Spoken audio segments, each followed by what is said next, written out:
So the question in NBL Saturday is whether you're taking Illawarra as the underdog on the money line or going to take Sydney Kings as the favourite away from home. I'm going to get into that game in just a minute. First, I want to preview Cairns up against the New Zealand Breakers. New Zealand on a 5-game road trip. So that's pretty big for a team that travels as much as what New Zealand have to, and similar to what we've seen with Perth earlier in the season. Now, New Zealand had a struggle last weekend against Tasmania on the scoring end. Only got 60-odd points, 63 I think they scored against Tasmania.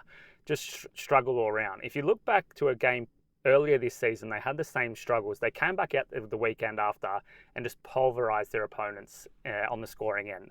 I can expect that to happen again with New Zealand, who are coming up against Cairns, who are on a 7-game losing streak. Now, Cairns, they're getting back a few players. Taron Armstrong was back last week, Tanner Groves as well. It's only Pedro Bradshaw that's out. But they just not showing enough for me to prove that they're a team that can match it with such a efficient team as what New Zealand are. Cairns, they're the 9th best scoring team and the worst defensive team in the league. So it's going to take a lot for them to match up to this New Zealand team, especially with guys like PJC, Matt Mooney, Sam Menenga, and now Karim Lopez, who is just busting out at both ends of the court. I just don't think Cairns have the roster depth to keep up with this New Zealand team. I'm going to take New Zealand to cover the line, -4.5. I think this total is going to go under. It's set at 175.5. I just really don't think Cairns are going to be able to put enough points on New Zealand. And New Zealand are the lowest volume shooting team in the league. So they take the least amount of shots, have a very high field goal efficiency or field goal percentage, but take the least amount of shots. So I'm betting the under here. But I like Karim Lopez to score 15 plus points or a double-double. You have to shop around a bit to find these numbers, and maybe but a bit easier later on in the week as we get closer to the game. But they're the top 3 tips for this first Saturday matchup with New Zealand and the Cairns Taipans. Now let's preview Illawarra up against Sydney. Okay, the Hawks are back home. They've had a couple of games on the road, back to Wynn Stadium. They've only played 4 games at home this season. They're 2-2 at the Wynn Entertainment Centre. And what we can see is their scoring is much, much better at home. 3 of the 4 games they've played at home, they've scored 100 or more points. And I expect that to probably not get that high against Sydney, who are the best defensive team in the league, but they're more comfortable at home. You look at Sydney, on the road, they are not as good as what they are at home at Kudos Bank Arena.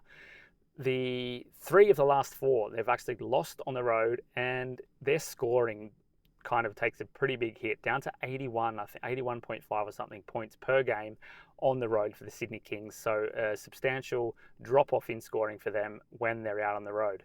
The last 2 games they've won, but both on their home court. So now they're going to have to travel down to Illawarra to play this one.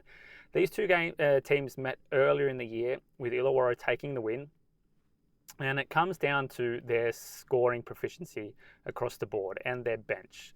The Illawarra bench contributes at a very high rate for this NBL season, and I think that's where they're going to have the difference again. Guys like Will Hickey and Youngjun Lee, I think, can come on and contribute against Sydney Kings team that have been a little bit inconsistent with the way they approach games from their starters and their bench unit with the rotations they're having. We've seen some stuff happen in the past few weeks where it feels almost like the guys don't really know their spot.